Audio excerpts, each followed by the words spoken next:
morning and welcome to another turning. Good morning? I don't know why I did that. It's not even morning. It's like 1 in the afternoon, whatever. Hi, welcome to another turning. I'm Jessie and I sometimes talk about books. Today I'm drinking a Bing Crisp. It's an energy drink. I never drink energy drinks. I don't know why I bought this at the grocery store. I don't know who I am today. Also, if anybody knows how to make baseball caps and glasses work together, because this keeps pushing my glasses in weird ways, so if they're at a weird angle, pretend you didn't see it. Clearly, this is giving me a weird energy. I'm feeling weirdly manic today. I clearly don't know what time it is. Okay, I gotta start this. I can't. Today I am starting a vlog you are about to watch of me reading some Libby holds. So in a moment you will see a clip of me scrolling through my Libby tracker. Every time I put a hold on an audiobook on Libby, I track it because I don't want to have a habit of putting off holds and then never actually reading them. So the point of this tracker was to hold me accountable for reading things and not just pushing them off indefinitely. And that hasn't worked because I end up just reading the stuff that I put on hold more recently because I'm more excited about it. So this week it is spring break for me. It's also Passover, unrelated. But it's spring break, so I have a lot of time at home just cooking and cleaning and running errands and chilling that I can take the opportunity to read. So I'm going to read that. You're going to see my thoughts as I read some random books, some of which have been on my TBR for a while. And that's it. That's the thing. I'm hoping to make this kind of a series. I know lately it's been really popular on YouTube for people to have like reading down their TBR, reading their owned books in creative ways. I don't own that many books, and I don't own that many books I haven't read, although I do have some. Okay, like half this bottom shelf is maybe books I haven't read. So maybe I'll do that at some point, but honestly my bigger priority is reading books that I'm getting from the library, because I read a lot more audiobooks, but I need to actually read them. So this is the first in this. I'm going to do more throughout the rest of the year.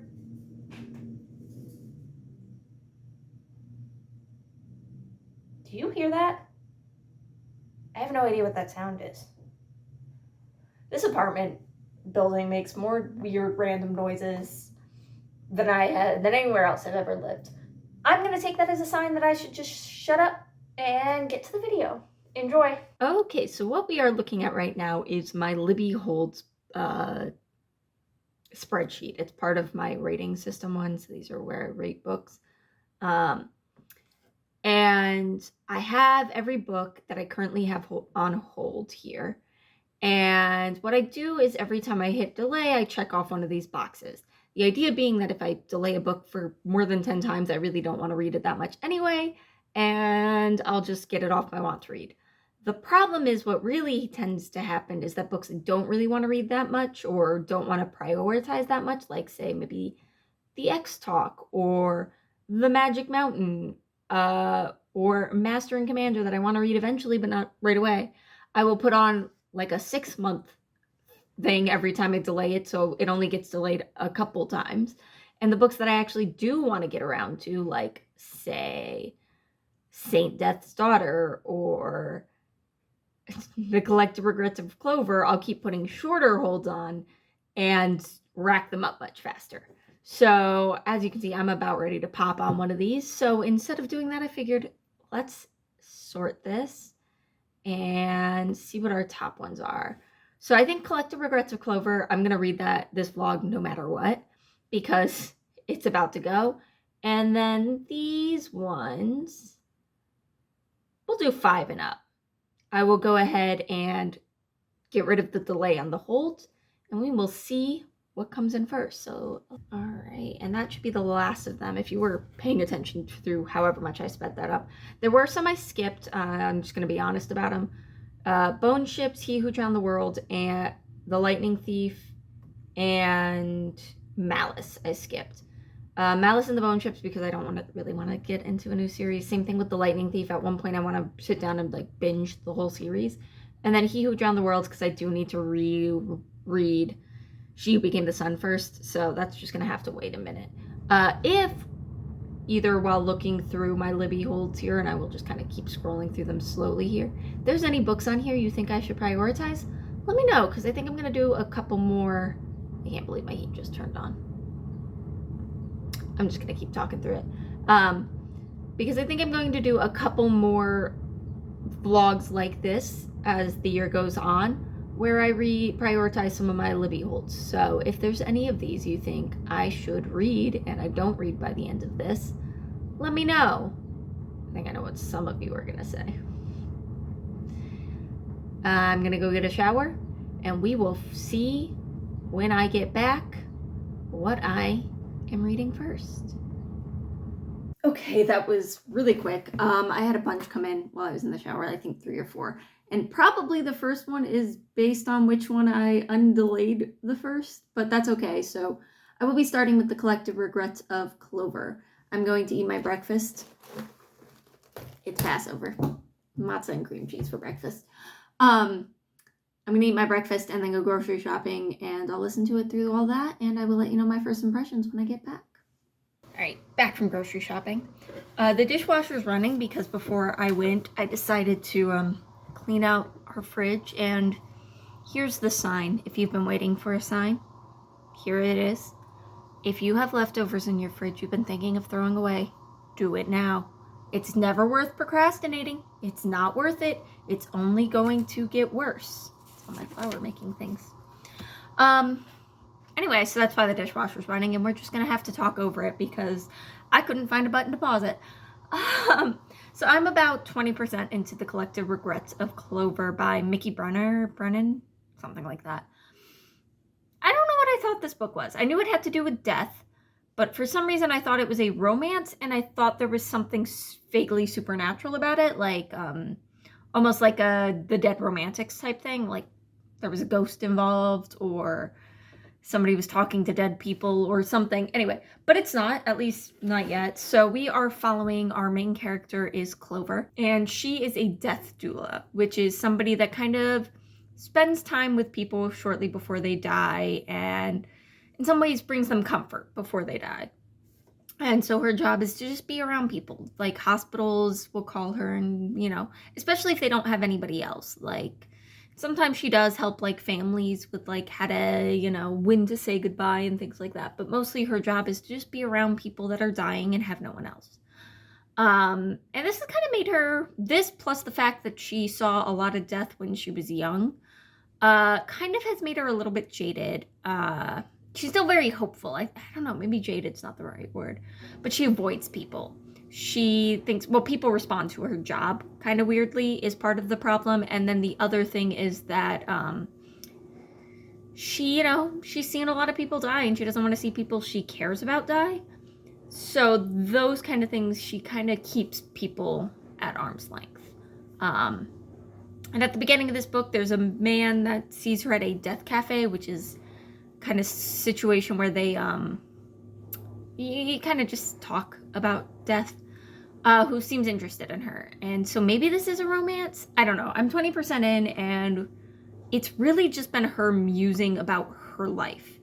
And it's very slow, kind of just starting out with this idea of what her life is like, that she doesn't have a lot of people, she's very lonely, and it's thinking about the things she's learned from people that have died. She keeps notebooks of people's last words, and she has them kind of sorted into different categories. You know, some people give advice right before they die, some people talk about a regret right before they die, some people make a confession right before they die, and so she uses those to kind of guide her life. You know, an example is at the beginning of the book, the guy she has just witnessed die confessed that when he was a child, he let his sister's hamster out of the cage, and the hamster ended up dying. So then she volunteers at like an animal rescue center for a little while to kind of make up for his confession and things like that. So it's really interesting. I don't know if we're gonna get more story beyond that, and I think I might be a little bored if we don't get more, but also I'm enjoying it. So we'll see how it goes.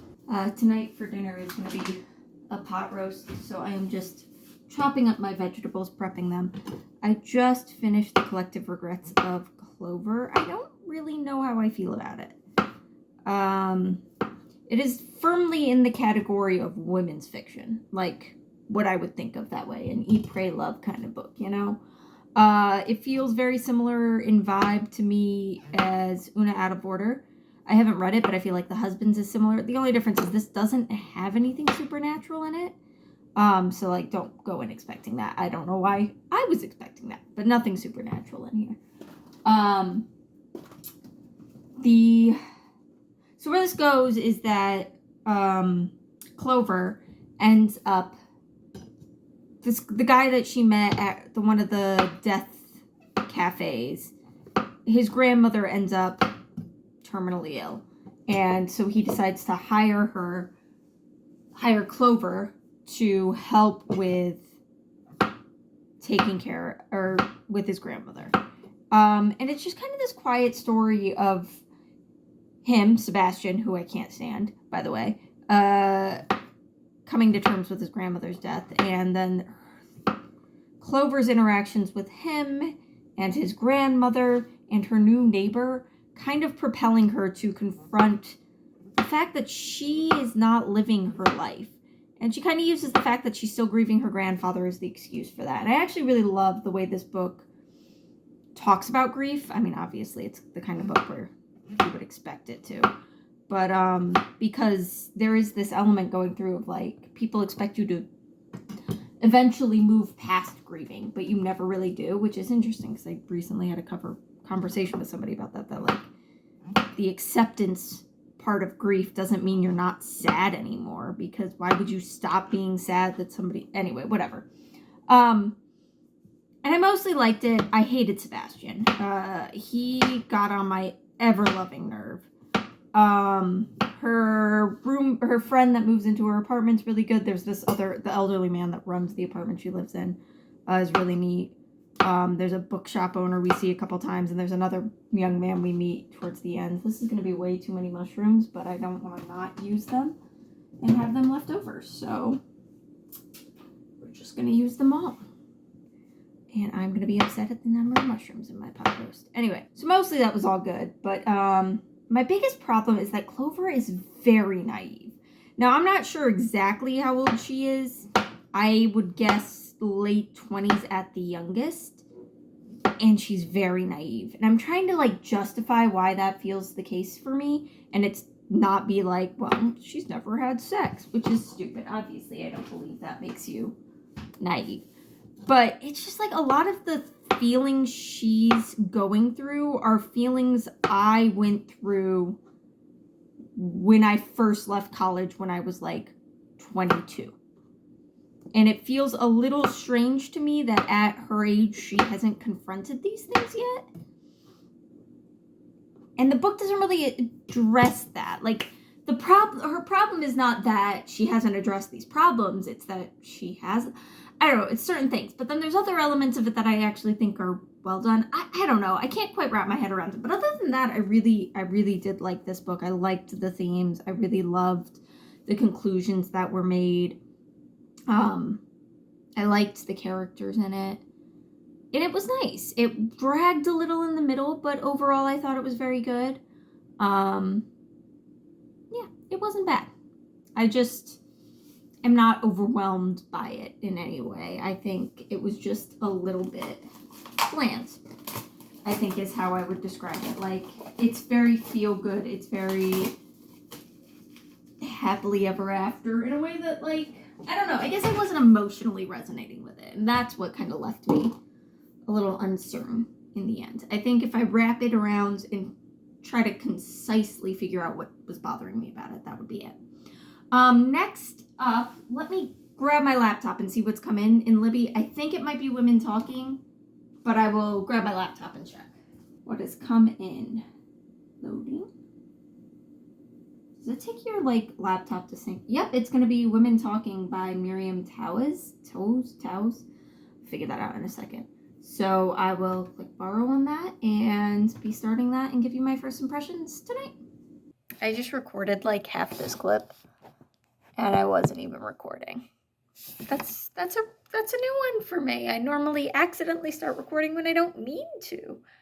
Anyway, I'm not super far into Women Talking right now by Miriam Taves. Might be Teves, but I'm pretty sure it was pronounced Taves, and I had no way of expecting that, although she was raised Mennonite, so there's some Pennsylvania Dutch in there, so maybe I should have pronounced. Whatever. But I feel like I'm far enough in to give you a first impression, and then my partner's going to come home, and once he comes home, I feel weird filming. We get busy talking and doing other things, so regardless. I'm about 15% in, like an hour into the audiobook, and I don't know. I know I just said I have a good first impression, but that first impression is, huh? So this is about a colony of Mennonite women, and it is vaguely based on real life events that happened. So the real life thing that happened was there were a bunch of women that had these like supernatural seeming attacks in the night where they would, wake up in the morning with wounds, with just awful things, and they found out that it was the men attacking them at night, that they were drugging them and attacking them. And so this is kind of based on that, where we have a group of Mennonite women who have recently discovered the same thing. These attacks that they thought were like divine in nature, that they thought were the product of, God or something supernatural, were actually the men.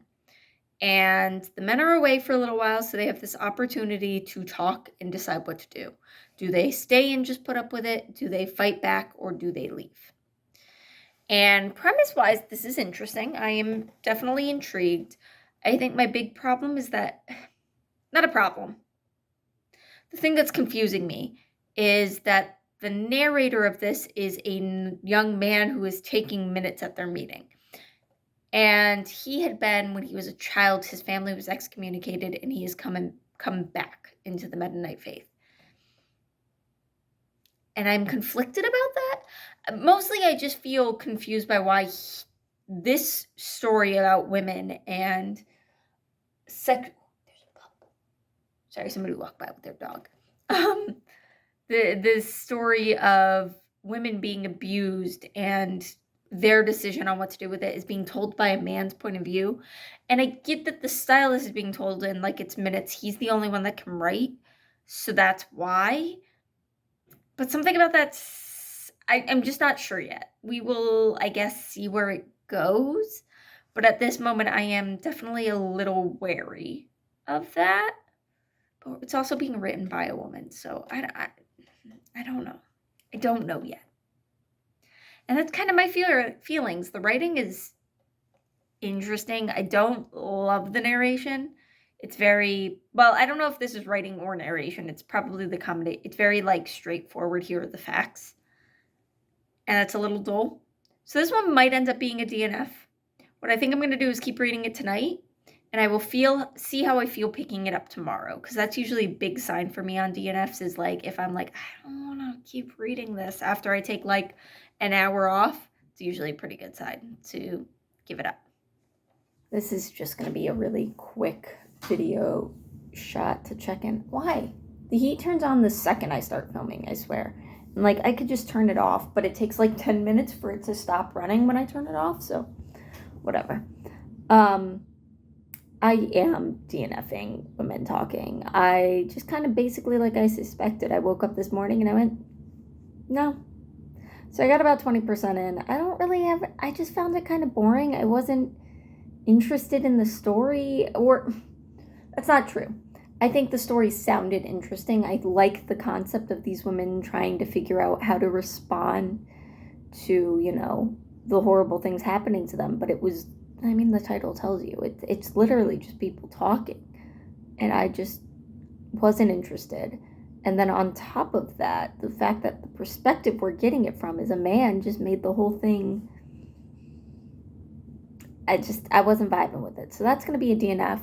And the next one that came in was Isabel and the Rogue, which is the second book in a series. I don't know what the name of the series is. Let me see if it'll tell me.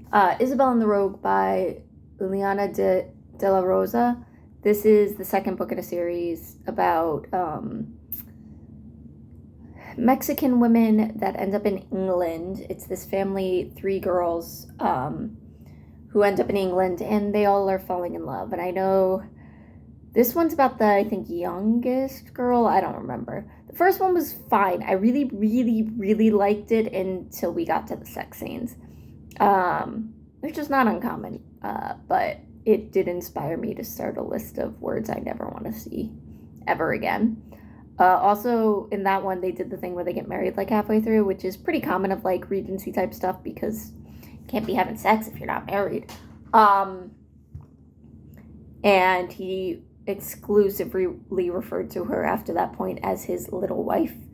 And yeah, that's an ick I didn't even know I had. Anyway, this one's about one I know it's got to do with like espionage because like the sister has been spying and I don't know. But I'm going to get into this one. Hopefully it'll be a quick read and I can pick up something else later today. Gonna get dressed and go out and run some errands that I've been needing, that I need to run today. It's rainy and gross, so it's definitely a hoodie day.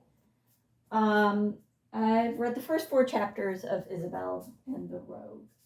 The things that I did not remember from the first book. So the girls had left Mexico. Their father is in charge there in some way, president. I don't want to.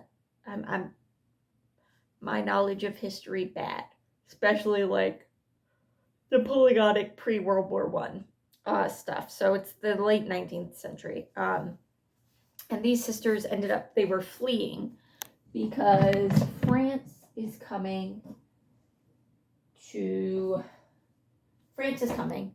and they left to go to England for safety, but also to try to gather support from the English to, in theory, stop the French.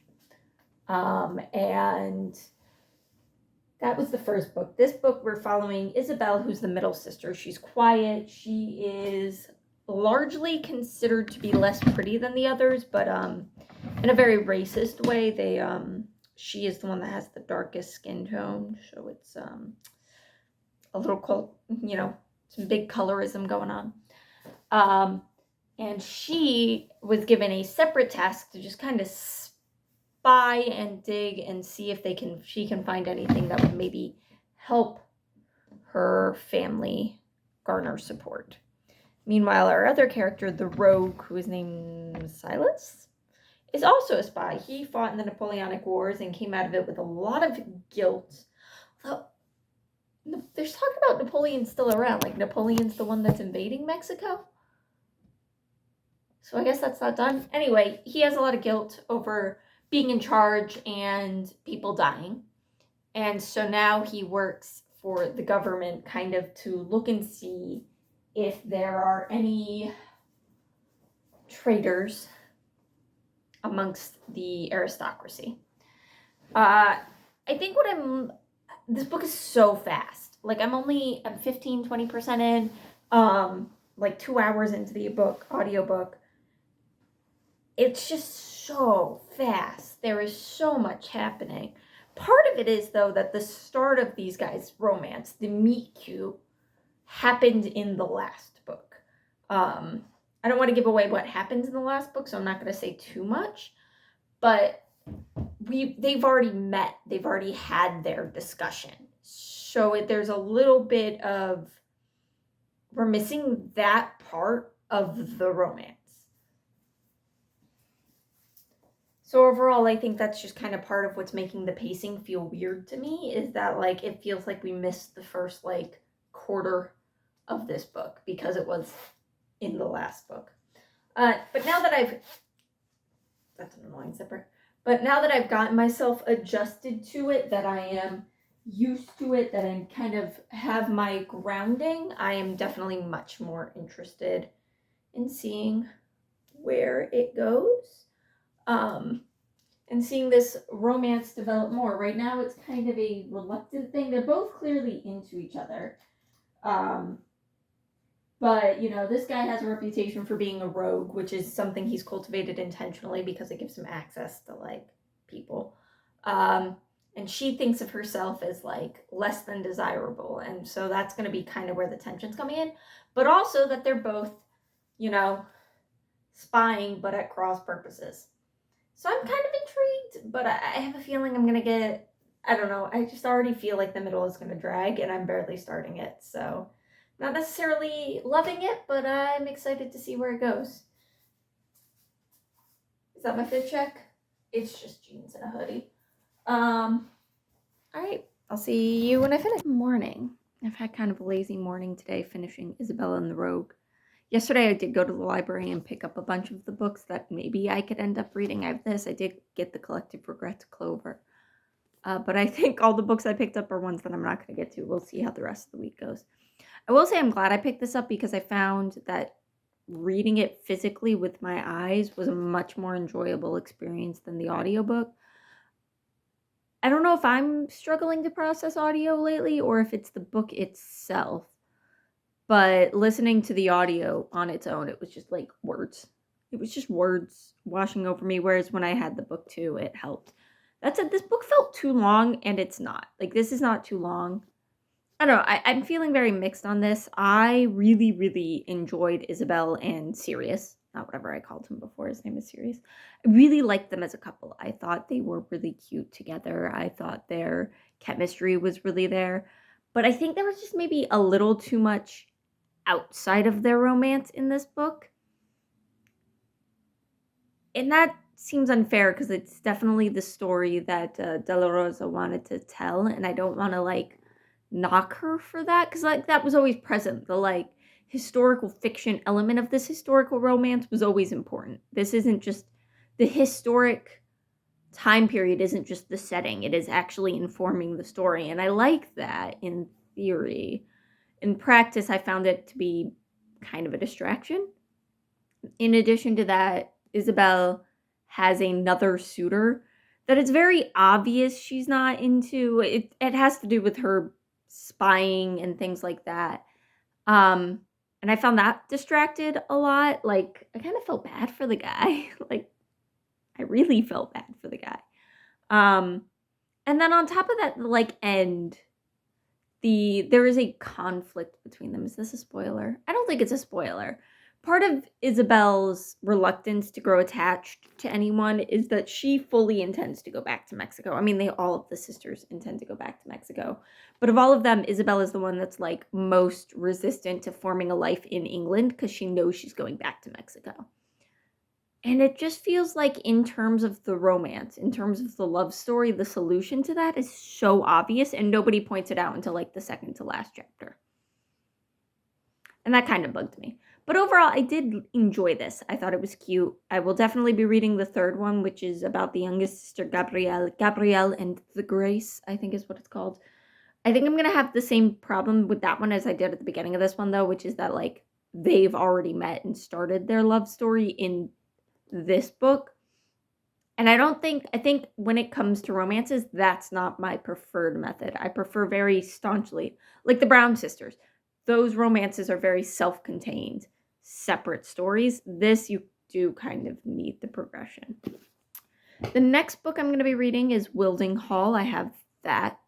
Came in yesterday afternoon at some point. I don't remember much about what this is. It's one that I kept putting off because I would look at the cover and go, that's lame. And then I would look at the synopsis later and go, wait a minute, that sounds pretty cool. If I'm remembering correctly, it's like a horror novel, gothic horror, where it's a bunch of heavy metal rock bands staying in a gothic haunted house, I think. But, I don't know. I don't know what I'm doing today because I need to go grocery shopping, but also maintenance is supposed to be coming at some point today. So I think I might start the day off roasting a chicken so I can make chicken soup tonight. And that's where I'm at. I finally got out of bed. I am like really tired today. I think it might be the choice to stay in bed late might be doing it to me. I don't know. But I'm going to go grocery shopping, and when I get back, I will finally roast that chicken. And then I was going to make soup tonight, but I'm kind of thinking maybe I focus on leftovers and do soup tomorrow when I have friends coming over.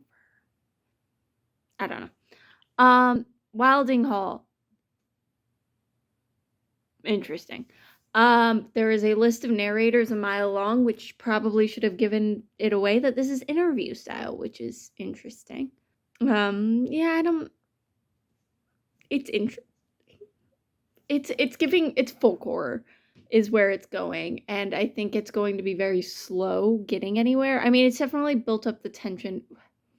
We're following, these are interviews with band members. The interviews are taking place like modern day, but the events took place in the 70s. So this is a kind of newish band. They've put out one album together. And then their female lead singer died. They were going to fire her anyway, but like, implication is she got the news and then offed herself. But the band now with their new female lead singer, who's American, decide to, they like rent this old manor house that's like very old. They talk about there was like some rooms that were updated in the Tudor area, but there's, the house itself is older than that. Like, it's very old. And just work on making music together. And so they're just all together in this house, kind of recording songs, whatever. And we know that an album comes out of this that's really popular, that like had kind of mixed reception initially, but then has had a huge revival. And that's why these interviews are being conducted about what happened in this house. We know that there is a girl that we haven't met yet that comes into the story at some point. They just call her the girl in these interviews. And we know that the like lead guy, the like headman,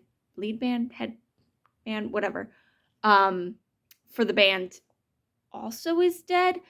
I don't know at this point if he dies in the house or if he dies later, but we know he's dead at the time these interviews are being conducted.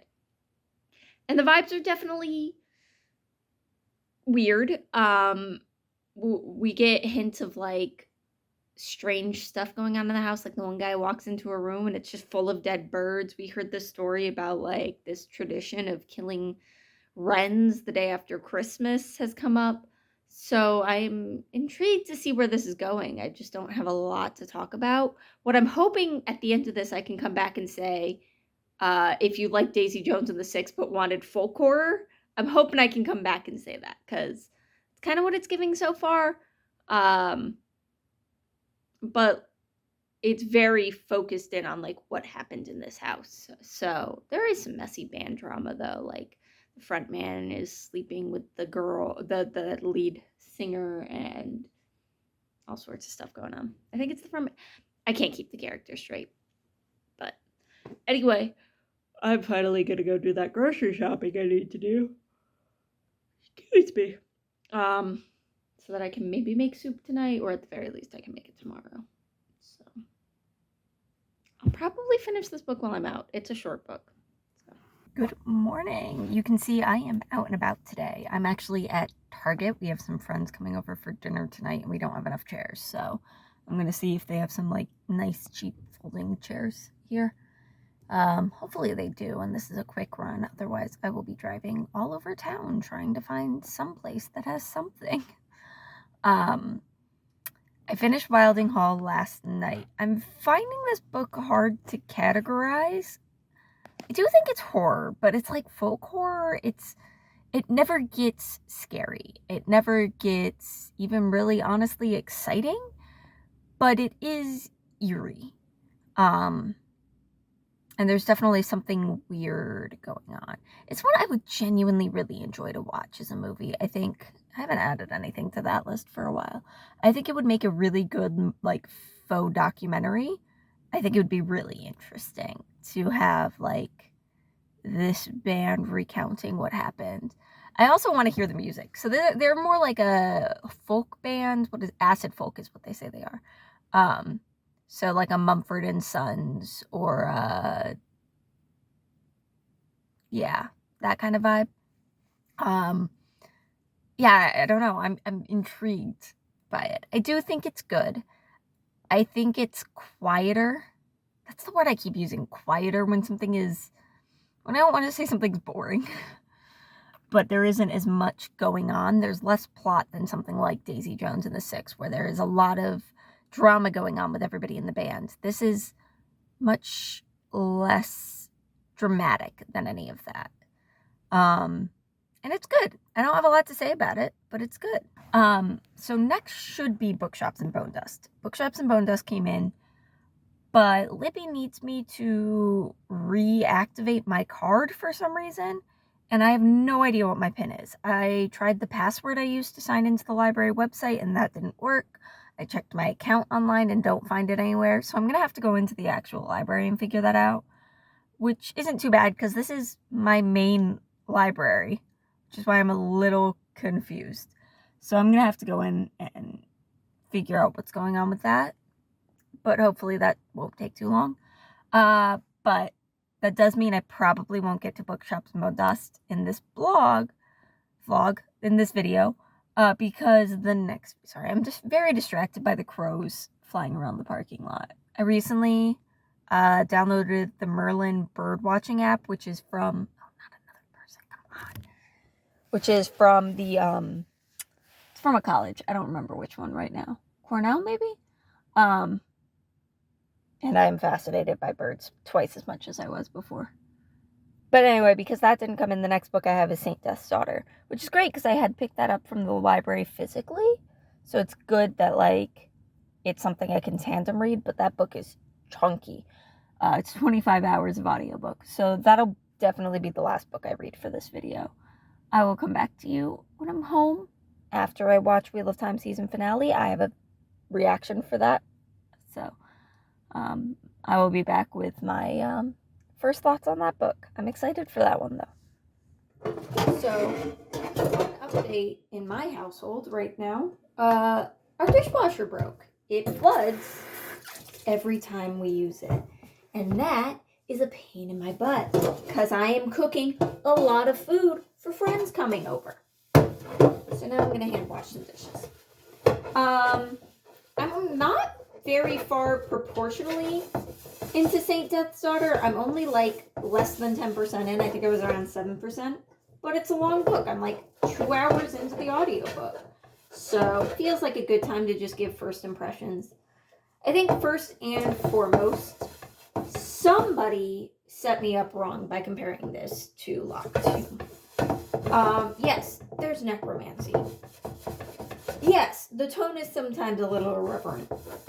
No, this is not Locked 2. Actually, in tone and style, it's honestly giving me more the Goblin Emperor right now. We start with Lainey, which is short for Miscellaneous. Beautiful name, incredible. Whose parents have died. And she tried to bring them back, and it didn't work. Now, Lainey has the potential to be a great necromancer, which they know because she's allergic to death. What a bizarre thing. What if it's like me as a teacher being allergic to children. Like, well, everybody's a little allergic to children. There's a reason I get sick like 8 times a year. So I think there's something that's really interesting as a world building element. So I'm into that. I think that's neat, but there's just like a lot happening. Her sister likes torturing animals. Great. Her sister, who is named, I don't remember. So that's, absolutely not fun. We haven't actually seen it. The only thing we saw was a flashback to her killing a stuffed animal. Like toy stuffed animal, which is still rough. Like, not a fan. So there's that. And yeah, that's really all I got going on. I don't have a lot of thoughts right now. I also only have a couple minutes of space to record because I did my Wheel of Time reaction again. One more time. If you haven't seen it, go watch it. More likely you have come from there because more people watch my Wheel of Time content than my random bookish stuff. But that's neither here nor there. So that's kind of it. I mean, they're dealing with like political ramifications. There's something where like her parents, or I think more her aunt, gave away like her family's entire fortune. And that's really all I know that's going on. I'm not really completely absorbed by the story at this point. I think it's fine. I think Miscellaneous Lainey is fine as a character. She's a little bland. Her only trait is just that, I'm not like my family. I don't like murder and death and torture. And I just don't know if that's enough for me. But here, come with me real quick. Let's look at this cake. See how this cake did. There's my chocolate cake.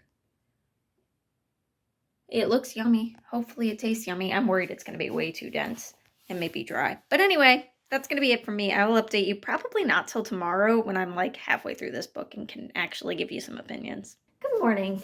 I look a right mess. We'll fix that in a minute. I'm about to go grocery shopping. Slide you down a little. Which means I'm getting dressed.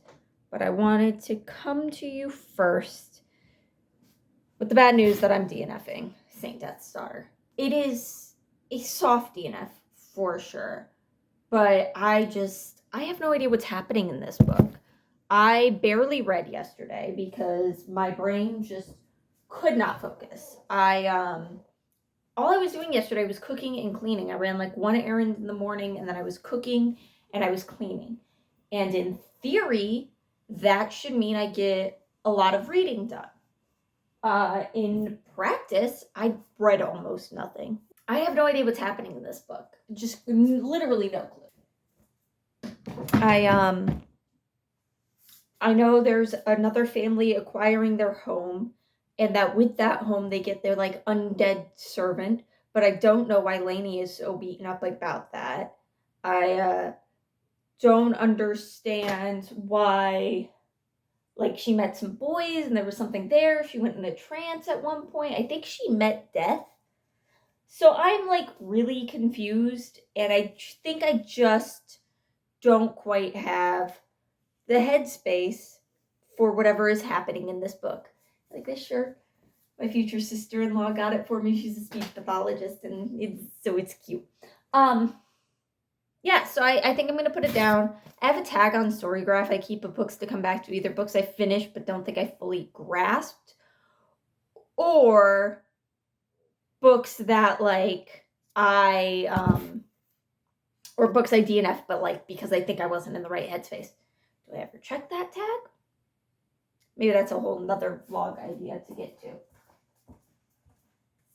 But, so with that said, it's Friday. I want to get one more book actually finished, either today or by early tomorrow.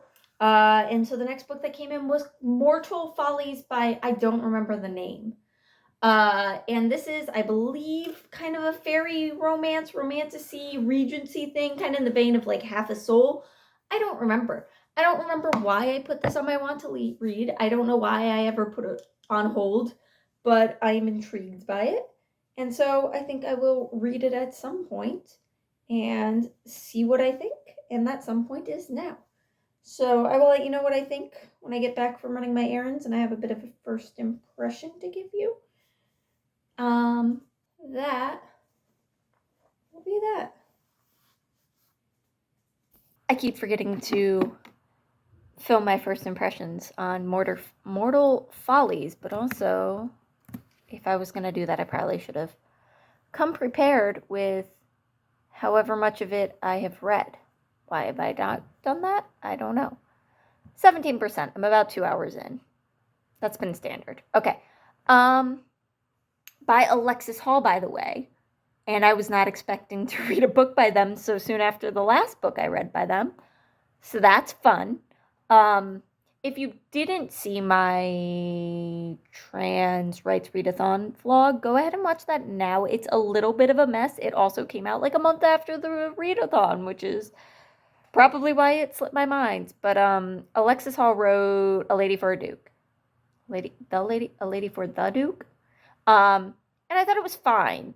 I thought the writing in particular was a strong element, which is weird because I was going to come in here in my first impressions and actually compare things between these two books, but I don't remember the comparison I was going to make, so it must not have been that important. But I do like his writing. I think Hall has good romance writing.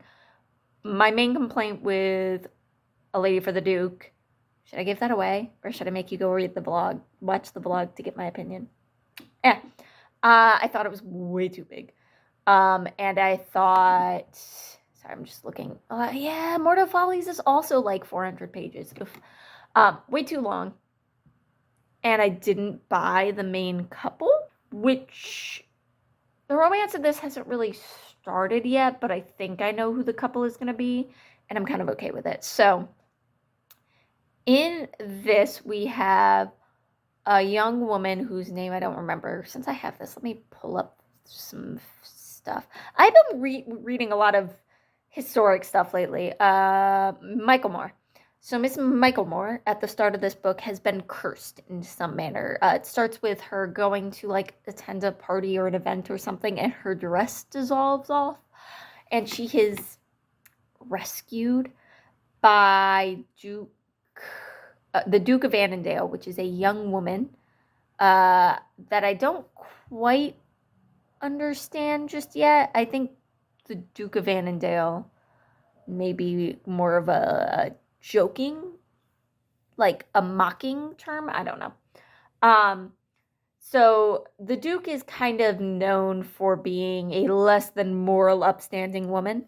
And she ends up kind of helping Michael Moore out. And Michael Moore, not Macklemore. Oh no. Out of this scrape. And now Miss Michael Moore is trying to figure out who has cursed her. And all of her friends are like, it's obviously the Duke. She's kind of known to be a witch. Like, it's obviously the Duke. But Michael Moore does not want to believe that. So I think that's going to develop into the romance. But my problem with a lot of fantasy romances is that I need it to be one or the other. And sometimes it gets kind of trapped in this middle ground I don't like. And that's what this one's kind of doing. It hasn't started doing any romance, really, other than this clear attraction between them. But the fantasy itself is like, I need this curse to start being developed. I need to understand why she's being cursed. But I'm not very far in yet. And the whole thing is being told by the perspective of, I want to say Toadstool, and that is not the right name. Is that not mentioned in this synopsis? No. The fairy from not Puck or Oberon or Titania. The other fairy from Midsummer Night's Dream, the one that like messes up the love potions or whatever, is telling the story. And I think the tone is very fun. It's a little goofy. It's very playful. So I'm interested to see where this is going. I'm definitely more pulled in by it than I was by Saint Death's Daughter, unfortunately. Although I did ask some people that had like recommended it, and they said, yeah, I don't know who told you it was like Loch Doom. It's not. And that it is like a weird, hard to get through book, not because it's bad, just because it's hard. So I am pausing it. I'm not going to finish it for this vlog, but just so you know, I will be continuing it probably after I finish this. I'm just kind of stepping back. Thank God for Storygraph's pause feature, quite frankly. I use it quite liberally now that I have it. Is that good?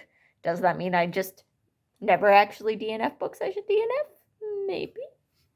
Anyway, so I will let you know how I feel, at least maybe halfway through, but probably when I finish. Hi, editing Jessie. It is several months later. When I went to edit this video, my computer completely crapped out on me, and it has been in the shop ever since. But I got it back, immediately started editing this video, got it completely edited, and it wouldn't export. And I'm assuming it is a specific clip because it gets to that point every time and just freezes, including when I tried exporting it in smaller sections. So I'm just going to tell you what I said in that clip and replace it, and hopefully this works.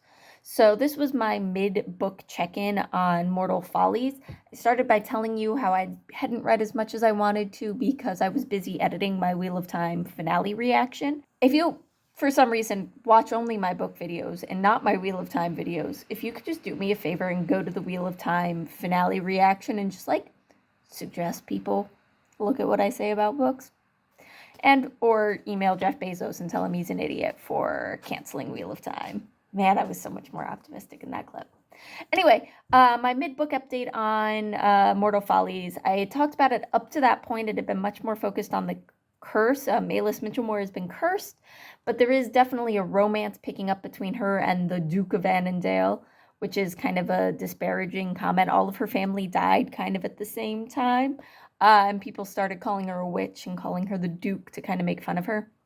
And there's definitely at this point in the book a romance brewing between them because the Duke is helping Malus with this curse. Um, and that I'm liking the chemistry between them. But a big problem I was having with this book is that we are seeing it all from third person. The story is being told to us by Puck, Robin Goodfellow. Um, and that kind of distances you from it, the narrative. I, as a romance reader, enjoy a romance because I like seeing the emotions of the characters. I like feeling the emotion of the characters. And that this perspective, this keeps you at a distance and doesn't really let you fully get into it. So that was like my main complaint at this point in the story. The other complaint I had was Malus has two friends. One is John Cesar, I think. He actually ends up being the character, one of the characters in the second book. And he's fine. He's very level headed. He's kind of the one saying, like, hey, Malus, you don't think the Duke that's known for being a witch might not be the problem here? And then she has another friend whose name I can't possibly remember, who actually was getting on my nerves. I think it might be her cousin. I don't know. No, John's her cousin. This other one's just a friend of hers. But she is like very meta as a character. She is into like the they're not called that, but the Jane Austen's works at the time. She's the unnamed woman author. And then she has this concept of like writing fanfic and shipping people, which are, like aren't using those words. She makes up her own words for them, but and I found her so insufferable. She got on my nerves. Anyway, that was generally the gist of that update. So I'm gonna try putting this in instead of that, and hopefully I can export this video. And if not, I don't know. It's late and I'm in bed. But I literally just finished Mortal Follies, and I figure I should tell you what I thought of it. What I thought was it was good. My problem remains that we always stay at a distance because of the perspective. And that is a little frustrating, but I think Alexis Hall did a really good job. Also, he posits himself as Puck in some really fun ways, like the acknowledgments and the dedication and all of that stays in character as Puck, Robin Goodfellow, and I think that's really fun. It's also for the first book in a series. Now, I have no idea what we're following in the rest of the series. I'm assuming they're very unconnected stories, but we shall see because I definitely do want to continue it. It's cute.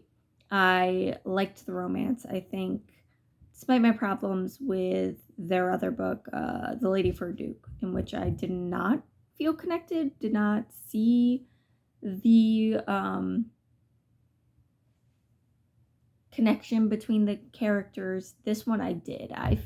Even though we weren't in their heads, I bought this romance way more than the other Alexis Hall that I've read. So that's good and ideal when you're reading a romance.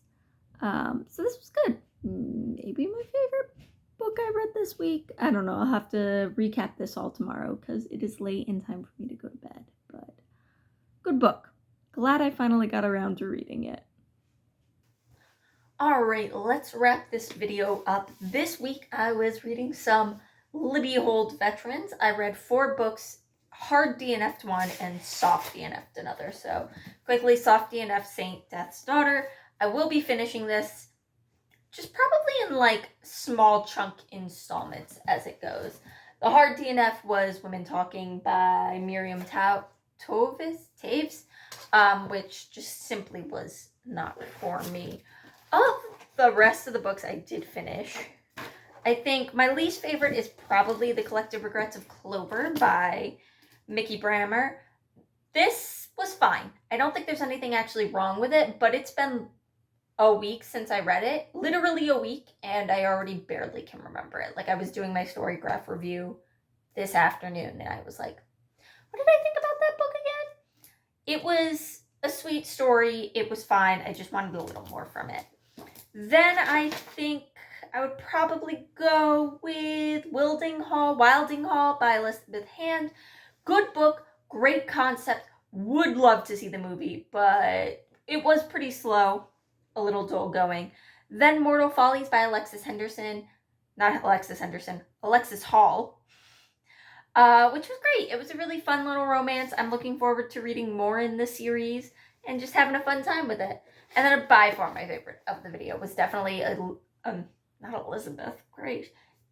Isabel and the Rogue by Lana De La Rosa.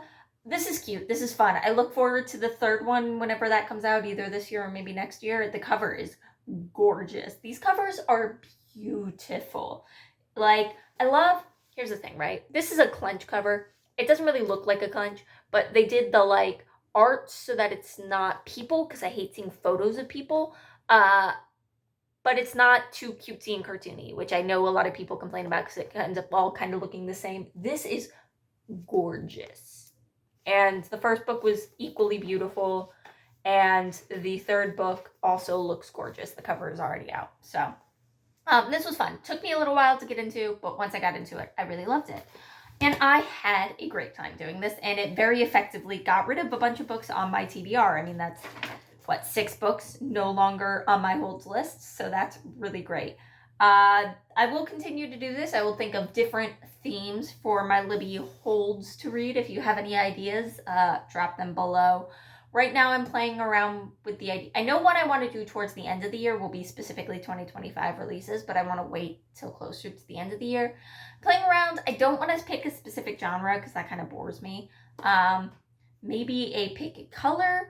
What I want to do is actually go through and put the date I put each of these on hold, and then go one that's like reading the books that have been on my hold list the longest would be another one.